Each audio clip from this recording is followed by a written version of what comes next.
అంత త్వరగా ఆగింది, లేదంటే తలకాయలు ఎగిరిపోయాయి కదా. మన వాళ్ళు ఉండబట్టి వచ్చి అక్కడికి వచ్చి విడదీసి ఆవరణాలను తీసి హాస్పిటల్ తరలించడం చేయబట్టే కదా ఎటువంటి ఆస్తి నష్టం, ప్రాణ నష్టం, ఆస్తి నష్టం లిమిటెడ్ గా జరిగింది, ప్రాణ నష్టం జరగకుండా బయటపడ్డారు. ప్రచారం చేయకుండా పక్క గ్రామంలోకి వెళ్ళి పత్యాపారాలు చేస్తే ఇలాంటివి జరుగుతాయి, అలాంటివి చేయొద్దు.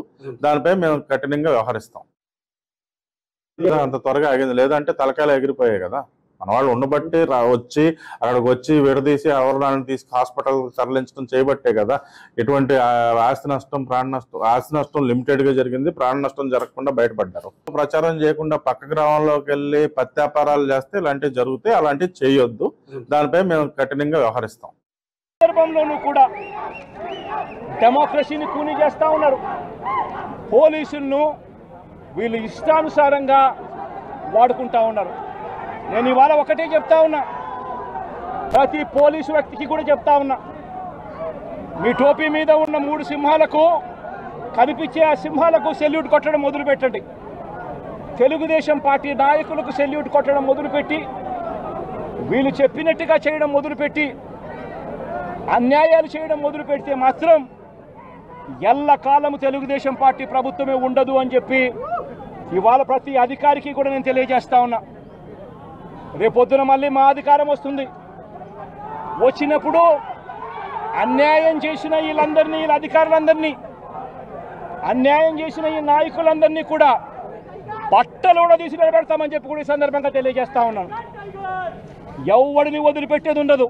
ఇచ్చిన 3-4 రోజులుగా వైఎస్ఆర్సీపీ నాయకులం జిల్లాలో అందరం మీకు ఒకటే చెప్తా ఉన్నాం, మీకు నిజంగా మీ పరిపాలన పైన నమ్మకం ఉంటే, మీరు సూపర్ 6, సూపర్ 7 అమలు చేసినామన్న ధీమా మీలో ఉంటే, మీకు ఏమాత్రమైన ధైర్యం ఉంటే ఫ్రీ అండ్ ఫెయిర్ ఎలక్షన్ జరపండి, ట్రాన్స్పరెంట్గా పోలింగ్ జరపండి.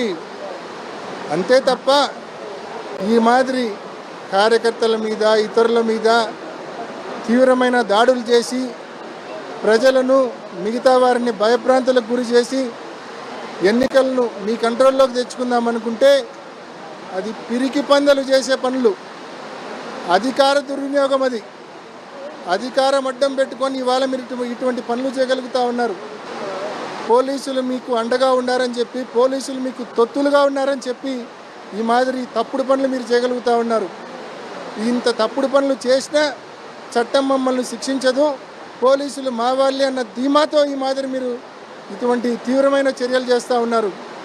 చంద్రబాబు నాయుడు గారు, మీరు ఒక తప్పుడు సంస్కృతికి బీజం వేస్తూ ఉన్నారు. ఇది మంచిది కాదు. ఈ ఊరిని, ప్రశాంతంగా ఉన్న పులివెందులను ఈ మాదిరి రెచ్చగొట్టి మీ కార్యకర్తలతో దాడులు చేయిస్తే ఇక్కడ భయపడతారని మీరేమైనా అనుకుంటున్నారేమో. ఎవ్వరూ భయపడరు ఇక్కడ. ఇటువంటి దాడులు తక్షణమే మానుకోమని చెప్పి తెలుగుదేశం పార్టీ నాయకులను గట్టిగా హెచ్చరిస్తూ ఉన్నాం. ఇటువంటి దాడులు నిజంగా మానుకోకపోతే పర్యవసానాలు ఖచ్చితంగా తీవ్రంగా ఉంటాయి. మేము కూడా న్యాయస్థానాల దృష్టికి వెళ్తాం. ఇటువంటి హత్యాయత్న ప్రయత్నాలు మీరు చేస్తే న్యాయస్థానాలకు వెళ్తాం న్యాయం కోసం. పోలీసులు న్యాయం చేయకపోవచ్చు, పోలీసులు వాళ్ళకు తొత్తులుగా వ్యవహరించవచ్చు అధికార పార్టీకి, అని న్యాయస్థానాల ముందు నిలబెడతాం మీ అందరినీ కూడా. తప్పకుండా మరి ఇటువంటి తప్పుడు పనులు మానుకొని ఫ్రీ అండ్ ఫెయిర్ ఎలక్షన్ జరిపేదానికి చర్యలు తీసుకోవాల్సిందిగా ఈ ప్రభుత్వాన్ని, అధికార యంత్రాంగాన్ని, ముఖ్యంగా ఎన్నికల కమిషన్ను కూడా ఇక్కడ జరుగుతూ ఉన్న పరిణామాలు గట్టిగా గమనించమని మనవి చేస్తూ ఉన్నాం. బాబు జాగ్రత్తగా ఉద్యోగం చేసుకోండి అని చెప్పని పంపిస్తే వాళ్ళు ఉద్యోగం చేయటం మానేసేసి వాళ్ళు పత్యాపారం చేయటం వల్ల ఇవాళ ఈ కడపలో జరుగుతున్నటువంటి ఎన్నికల్లో ఈ అరాచకాలు, ఈ అకృత్యాలు, ఈ దాడులు, హింస, పోనీ ప్రతి హింసలో ప్రతిరోజు జరిగే గొడవల్లో ఎవరన్నా కొత్త వాళ్ళు పాల్గొంటున్నారంటే కాదు. మొత్తం ఎవడైతే మొదటి రోజు దాడిలో ఎవడు పాల్గొన్నాడో, నామినేషన్ రోజు బెదిరింపులు ఎవడున్నాడో, రెండో రోజు గొడవలు ఎవడున్నాడో, రెండో రోజు చంపడానికి ప్రయత్నం ఎవడు చేశాడో, మూడో రోజు ఆడే, అంటే అన్ని గొడవల్లో కూడా వాళ్ళే ఉంటున్నారు. దాని అర్థం ఏంటి? కొంతమంది ఉద్యోగస్తులు కడప జిల్లాలో ప్రస్తుతం ఈ ఎలక్షన్ జరిగే చోట పులివెందుల్లో ఉద్యోగాలు చేయమంటే ఉద్యోగాలు చేయకుండా వాళ్ళు పత్యాపారం చేయటం వల్ల ఇవాళ ఎన్నికల్లో హింస జరుగుతుందనేది మనకందరికీ, ప్రజలందరికీ కూడా అర్థమవుతుంది.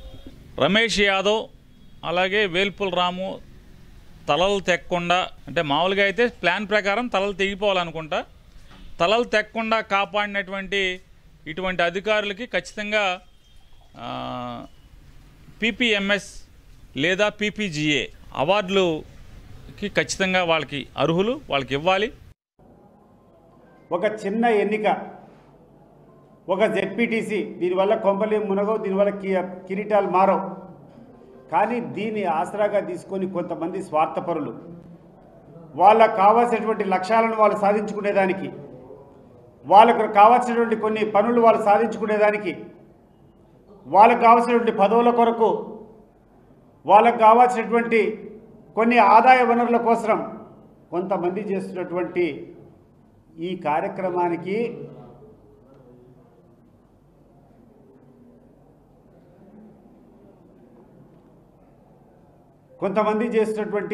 కార్యక్రమానికి ఇంత పెద్ద ఎత్తున ఈ రాష్ట్రంలో ఉన్నటువంటి ప్రభుత్వ పెద్దలందరూ కూడా సహకరించడం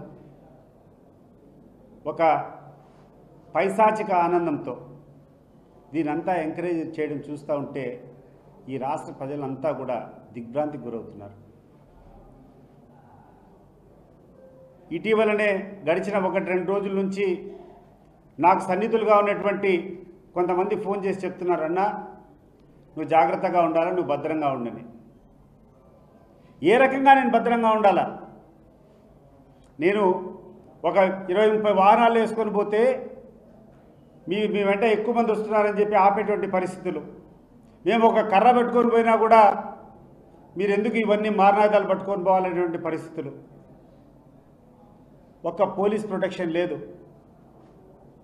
అయినా కూడా ధైర్యంగా ఈరోజు ఎన్నికలు ఫేస్ చేస్తాం కూడా.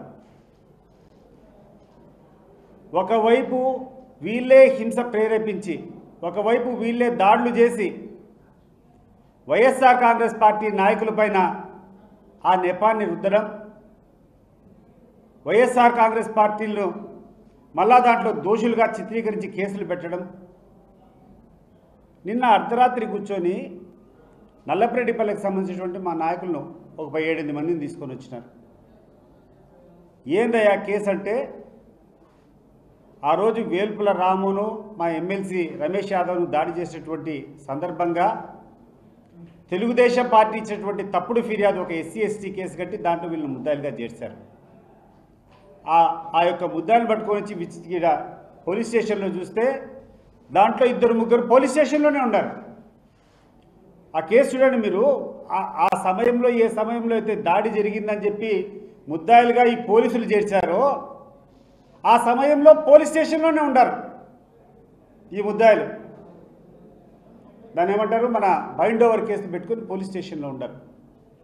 కొంతమంది అదే సమయంలో వీడియోలు ఉన్నాయి. అవినాష్ రెడ్డి గారు ప్రచారం చేస్తూ ఉంటే పక్కనటువంటి గ్రామంలో ఆడ ప్రచారంలో పాల్గొనే వాళ్ళు ఉండరు. వాళ్ళందరినీ తీసుకొని వచ్చి ఈరోజు కేసు పెట్టి లోపలికి రమ్మని చెప్తాను. నేను పోలీసులను అడుగుతున్నా, మీరు ఏ రకమైనటువంటి వాతావరణాన్ని సృష్టిస్తారో, ఈడ కల్పిస్తారో మీరు ఒక స్పష్టత ఇవ్వండి. మీకు అవసరం అనుకుంటే ఒక లిస్ట్ ఇవ్వండి, పలానోళ్ళు మాకు కావాలా, లేకుంటే బైండ్ ఓవర్ చేయాలా, లేకుంటే అంటే పలానోళ్ళ మీద కేసు ఉంటే వీళ్ళని అలో చేయమని చెప్పండి, మేమే పంపిస్తాం వాళ్ళని దగ్గరికి. కానీ అర్ధరాత్రులు పోయి ఎవరు ఊర్లలో ఉండకుండా వాళ్ళందరినీ కూడా ఊర్లు వదిలేటట్టు చేసేటువంటి సాంప్రదాయం ఇది మంచిది కాదని చెప్పి పోలీసులకు చెప్తున్నా.